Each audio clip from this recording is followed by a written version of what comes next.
Saudara, sejumlah pelaku yang diduga melakukan pemerasan terhadap kepala sekolah SD Negeri 43 Kota Gorontalo ditangkap polisi setelah melakukan transaksi.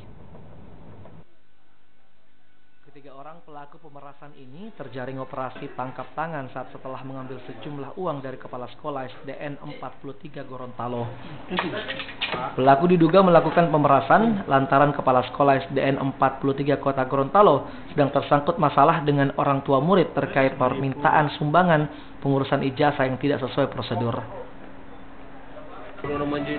Dari hasil tangkapan, polisi menyita uang tunai 2 juta rupiah yang diduga hasil pemerasan, atribut ormas serta 1 unit mobil. Fakta yang kami periksa ini, keterangan yang sudah kami ambil itu untuk berupa uang terima kasih, agar proses yang diduga itu tidak dilanjutkan prosesnya.